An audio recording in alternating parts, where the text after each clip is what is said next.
Good to see everyone. Is it not working?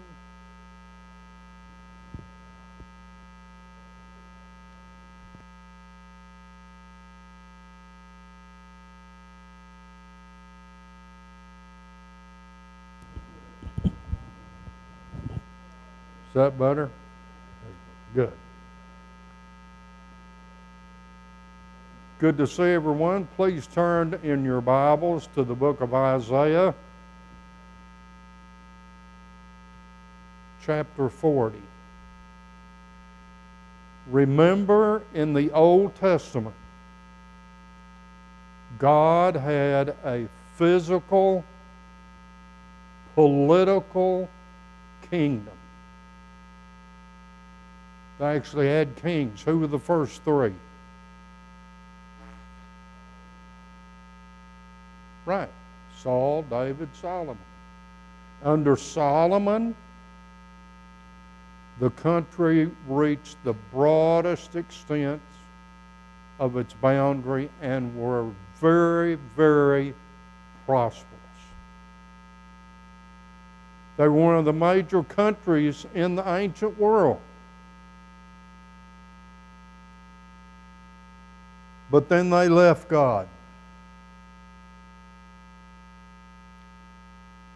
And when they left God, their own choice, it's like we have the same choice today, He no longer protected them. So Assyria starts to come on the world as a great world power. They brought fear and dread into the hearts of people all over the world because they were so merciless. Then Babylon begins to rise.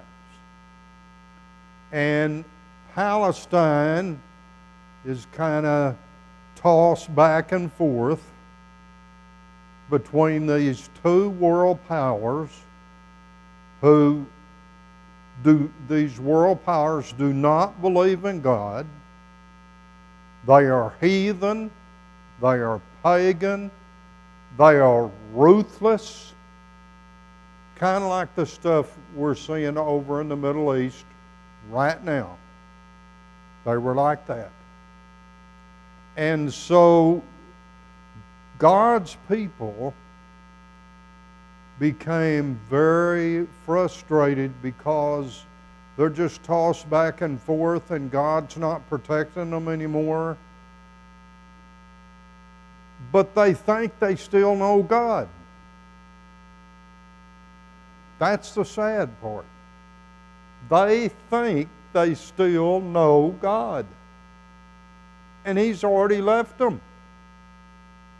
And they think He's still with them.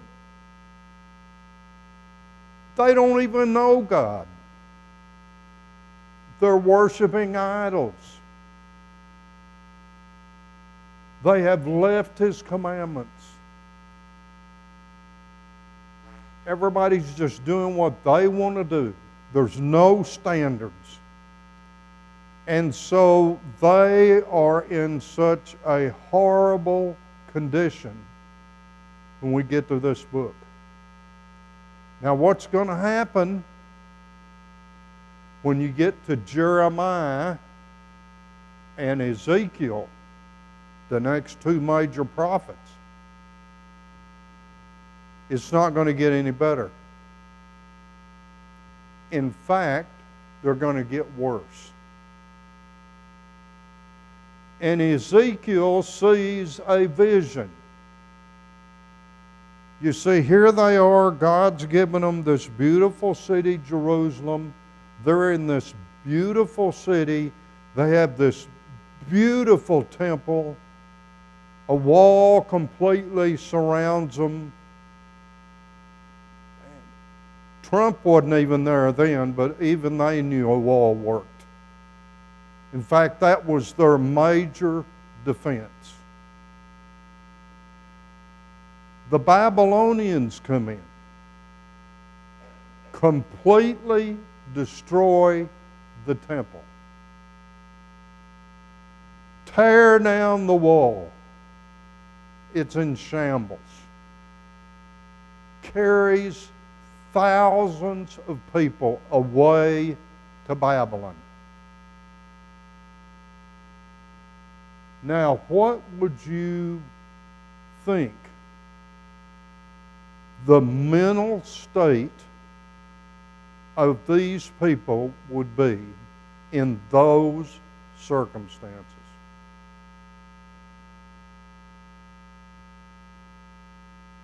God's not with you anymore. You have no temple. Can't offer sacrifices. Can't do nothing about your sin. Your city's in ruins. Your relatives are all dead. They feel no connection with anyone.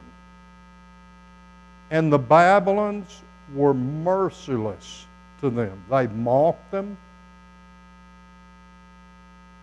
They'd say to them, sing me that song about Jerusalem. Well, Jerusalem is like Gaza is right now. That's the way it looked. They are in such a depressed condition, it's hard for us in our day and time to even imagine. And yet, through all this, they still think they know God. So the first 39 chapters of this book is to assure them,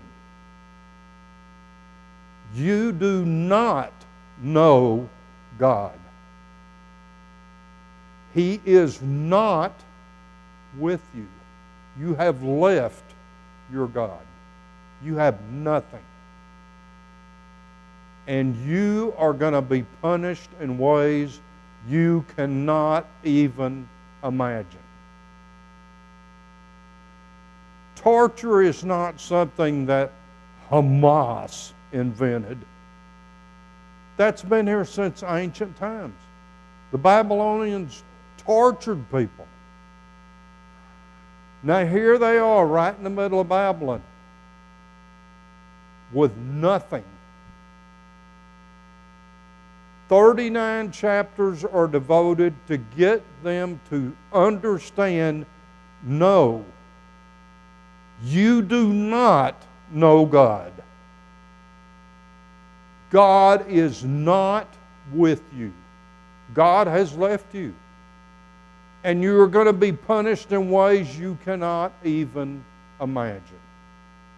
So that's chapter 1 through 39. Chapter 40 through 66, he's giving comfort. Now,